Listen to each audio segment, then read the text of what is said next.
Hello, and welcome back to my channel. There are some common habits that could be getting in the way of good fertility, and they might be things that you haven't even thought of. And so today we are going to talk about some common fertility mistakes that you could be making that you don't even know you're making and how to fix them. Because that's the thing, we're not really given a lot of guidance when it comes to boosting our fertility. Certainly if you go and ask for help in a clinical space. Often you are told you're either too old, depending on when you go, that your eggs are bad, depending on some very one-dimensional testing. And so instead of waiting and just not being in a position of action, I want you to know some common habits that you might have that could be actually thwarting some of your fertility efforts. And of course, I'm Bianca. I'm a fertility diet and lifestyle coach, professionally trained chef, and holistic nutritionist, and I help people get and stay pregnant. And if that is your goal for 2025, I would love to help. One of the most common habitual mistakes that people are making is not paying attention to the importance of stress management in your fertility journey. There will be people that tell me that they go to bed at 2, they wake up at 6, they work out super intensely, they have a very high stress and high demanding job and life, they go out all the time, yet they're trying to get pregnant and they're wondering why it's not working. And it's like, well, you're signaling to your body that we are living in a perpetual state of stress. That is not a position of vulnerability or safety as far as the body is concerned. And so it is not going to prioritize fertility in that time frame because it's saying, yo, you're too busy doing other things, which might be true. And so when it comes to the importance and the weight that stress carries when you are trying to get pregnant is huge. It cannot be overstated, but it's often misunderstood because a lot of people, they think of stress as the things that I just mentioned, not getting enough sleep, living at a really frenetic pace of life. But another way that you get stress in the body, which causes a cortisol response and therefore inflammation, is how you eat your food and some of your lifestyle habits pertaining to like what and how you eat. If every time you eat, you are having a cortisol response because your blood sugar either spikes, it dips, it spikes, and then it dips, which is called reactive hypoglycemia, this is causing a cortisol response, stress, and that is having inflammation. And when you have that happen a lot by virtue of a really crazy busy life or by how you are eating, that is considered chronic stress. That leads to inflammation. That will get in the way of you getting pregnant. Certainly if you are over 35, especially if you are over 40. We have to be thinking, how can we create the most conducive environment to pregnancy, to warmth, to nourishing, to nutrient delivery, to nutrient absorption, because that is what fertility demands. That's what pregnancy demands. It's what postpartum demands. And when you are living in a state of chronic stress by virtue of what you're doing again with your life or how and what you're eating, this is going to mess with your sex hormones. Your estrogen and your progesterone will not like you. Why? Because when you start having a hormonal effect on the body, it trickles down. Cortisol is a hormone. It is not this big bad wolf that we've been sort of conditioned to think it is. That said, when it is not regulated properly, that is when it goes bad. And if you are having a negative cortisol response every time you eat or every time you go out in the world to work, to exercise, to do this, to do that, it is saying, okay, we're having a hormonal problem here, and that will trickle down to your sex hormones. So what you want to do is take stress seriously. Balance your blood sugar, know how to eat your food, know what foods to eat, and put that information together so that you live in a really harmonious metabolic state. Bring some boundaries to your life and prioritize rest, because progesterone and estrogen hate stress. They hate stressful environments. They prefer calm and warmth and relaxation. And so if your body or your lifestyle rather doesn't look like that, then there are some changes that need to be made. But one of the most common mistakes that I see is people not placing the importance of stress management into their fertility plan. This next common mistake is one that I see almost universally when I start working with people. And that is not understanding the role of toxin exposure in your fertility. So I always say to people, diet will take you 60% of the way there when it comes to fertility. and toxin exposure and bringing, really lowering your environmental toxin exposure will take you the distance. And the reason I say that is because there is only so much that food can do. Yes, you can have better nutrient absorption. You can eat your food for gut health and blood sugar balance. That's going to help with phase 1 and phase 2 liver detox. That being said, if you have a very heavily toxic life, you drink a lot, you take a lot of medication, you use really crazy cleaning products, you love things with like lots of skincare products. Like if you have a highly exposed toxin life, that is going to make it harder for your liver to do what it needs to do. Regardless of how many amazing enzymes you get from your food and how much hydration you have, if your liver is just being tasked with doing so much, it will feel bogged down by the demands that you're putting on it. And if you store things in plastic, that stops this minute. If you drink a lot of coffee takeout, you're going to start taking your own mug because every single one of those takeout coffee cups is lined in plastic. If you warm your food up in plastic, my goodness, my heart just stopped. You are going to start warming it up on a plate. If you order a lot of takeout, as soon as it arrives to you, you're putting it in glass storage containers. You're not leaving it in the plastic. You're not leaving it in the styrofoam. You have to make sure that the areas that you can control, you are making sure that it's a very low tox environment. You do not use non-stick. You only use cast iron and stainless steel. We're getting rid of the toxins that we can control.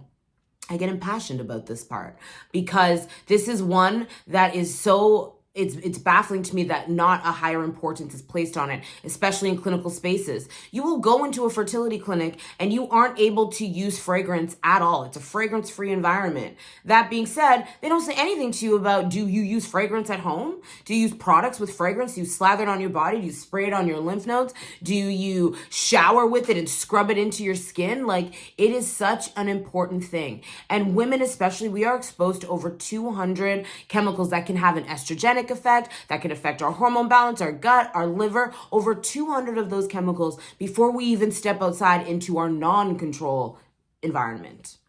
And so that is why it is so important to be thinking about, how do I lower my toxin exposure? Get rid of the plastic, change what you cook things in, change what you put on your body for moisturization and smelling nice, change how you clean your clothes, change how you clean your house. Like, it sounds like a lot, but once you do it, it has such a marked improvement. It really, really does. And so take that seriously. Toxin exposure is one of the most common mistakes, like Febreze, Glade plugins, any of that. It all has to go. If your house smells, I encourage you to clean it. And I also encourage you to open a window. Problem solved. If you want to take it a little bit further, you can diffuse some essential oils. But this hypersensitivity to things smelling like what they aren't is crazy to me. If your kitchen smells like garbage, don't put a Febreze spray on it. Take the garbage out. And that is not to judge anybody, but that is just to say that the easiest point from A to B to make it stop smelling like garbage is just to take the garbage out. But instead, we add this middleman that is not doing anything for us. It's actually making us sicker. So thank you for coming to my TED Talk, but all of that to say that you have to be so mindful of your toxin exposure, especially in your home, because you don't have control outside of the home, because it means a lot more to your fertility than people are telling you. But this brings me to my next, I said that really fast. This brings me to my next point about common mistakes people make. And one of them is just like, again, focusing on diet and not understanding that there's a whole lifestyle side that is important. But also another really common mistake is male fertility not being given the importance that it needs. Women are poked, we're prodded, we're tested, we're inserted with instruments, we're all of these things, and they won't even check the most important part about sperm, which is the DNA fragmentation. You have to ask for that. And so there's so much being missed, 50%. 50% of genetic material that is going into this, hopefully turning into a beautiful bouncing baby. And we are not testing the most important metric of this genetic material, the genetics, the DNA. And so that is one of the most common mistakes and the most damaging mistakes, because sperm is responsible for miscarriage, for genetic issues that could lead to termination, for your morning sickness, for your placenta quality, because it's 50% of the equation. And so parenthood should be a 50-50 experience. You're both chipping in your all. And that should start at the preconception and conception phase.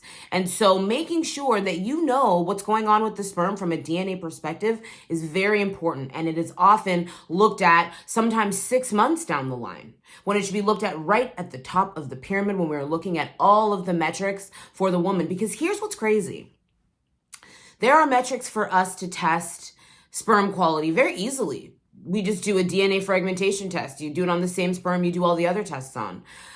But there is no test or value that we can associate egg quality with. We can know how many eggs you have. We can know how they respond to stimulation, but we don't know the quality of those eggs. You can have so many eggs, like a very high concentration, but they're all bad quality, which can be improved, thankfully. But we don't have a diagnostic for that. We just have to start trying and see what's up. But let's rule out that it's sperm before we start beating a woman's body up with all of these diagnostics, some of them that can be very invasive. So that is a common mistake that I'm working tirelessly to fix. And that is make sure that the sperm has been tested. The DNA of the sperm has been tested. If not, we are not working with all of the information that we need to understand what's going on. Certainly, if we have experienced a lot of losses in a row. If it's like, well, it's fine and we don't know why it's happening and with you and we've tested everything and we just don't know what it is, retest the sperm and test DNA fragmentation. That would be my suggestion. Many people choose to use guesswork as a means of just trying to have a baby. They aren't tracking their cycle, or they're tracking it too soon. And so when I say that they aren't tracking their cycle, there's some people that are just trying to have a baby and they're just having sex all the time, which, great, congratulations. However, if you don't know that there's only about 6 days a month that you can get pregnant, you want to try your best on alternating days leading up to ovulation, more for a sperm quality vibe. But it's like, if you don't know what those days are, and those are days that, well, you don't want to do it or you can't do it or whatever, that's going to be a problem. This notion from back in the day that it's like you ovulate on day 14 and then that's the only day you can get pregnant is not true. Ovulation day is actually one of the lowest chances of getting pregnant, if you, like, lowest chances of like conception happening. That being said, when you don't know what those 6 days are, because they are different for every woman, that will make trying a little bit harder. That being said, you don't want to start trying to track when your period is very irregular. This will lead to frustration. It will also be very hard to do because your temperatures, especially when you have irregular cycles, your temperatures are very much up and down. So it can be very confusing to track. And so you want to make sure that you do the work to regulate your cycle for about 3 months. Then you start tracking your cycle, because you want to make sure that your efforts actually go somewhere and you don't burn yourself out because you're trying to track a cycle that is very hard to track. And so you can use cervical mucus and temperatures, basal body temperature. So taking your basal body temperature, you can use, like just like a specific type of thermometer that goes to like 2 decimal points, because you need that to get like down and dirty with the temperatures, because it changes that little, but the change is there. And you have to test in the morning before you get up to do anything. It is your base body temperature. So you cannot get up, go to the bathroom, do anything. You have to lie there, literally have it under your pillow or right by you. So it's one motion under your tongue. I used to do it under my armpit because I found it was a better read. And that you do every single morning. You have to, in order to do your basal body temperature and doing it that way, and just in general, you have to do it consistently. So you cannot miss more than like a day a cycle for like 3 months in order to start really being able to see what's going on with tracking your cycle. So this is something that I always say to people, it requires a little bit of skill. If you want me to talk about it, put it in the comments and I'll make a video about it.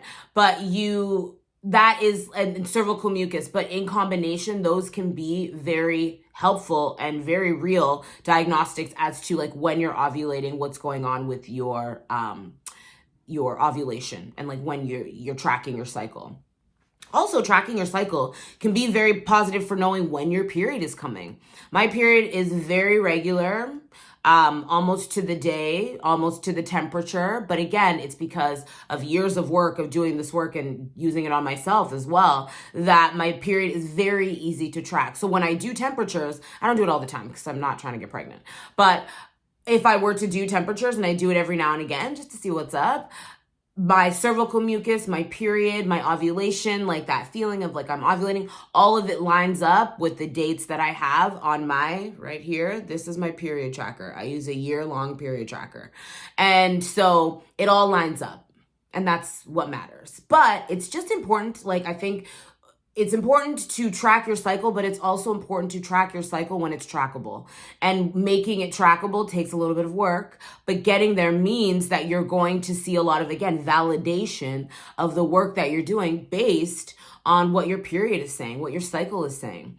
We are so lucky to have a cycle to tell us when things are good or things need a little bit of improving. Men don't have that. We are superior in every way. And so I think it's important to lean in to these natural diagnostics and natural rhythms that can tell us so much about what is going on with our fertility. Because if you start trying to track your cycle and it's all over the place, well, that's a clear sign that there's work to do. Avoiding these really common fertility mistakes can be so useful and can make a huge difference in you getting and staying pregnant. And these are mistakes that, again, are so commonplace. You see people making these mistakes almost across the board, whether all of the mistakes or just like a few of them. And they have the power to really get in the way of your fertility success. Again, especially if you are trying to conceive when you're older. And that, I am a firm believer. I mean, it's my life's work helping women get pregnant over 35 and over 40. But we have to make sure that these mistakes are not being made anymore because of the impact that it can have on an older frame, an older body, older eggs trying to get pregnant naturally, or even using methods like IUI and IVF. It's all TTC. And so again, knowing what these common mistakes are means that now you know how to fix them. So if you like this video, if you learned something from it, please like, please share, please subscribe. I love having you here. Please comment. I love hearing from you. And again, I hope these videos give you hope, but they also give you a strategy and actions so that you can start taking steps toward your best fertility. One thing I believe is that mindset is a huge part of fertility. Believing that it is possible is a huge part. But the belief is what inspires you to take these daily, weekly, monthly actions and make them your lifestyle that actually helps you get pregnant. You have to sync up the do with the believe. And I hope that my videos show you and tell you what to do so that that belief can be validated and continued with daily action. And I'll see you next time.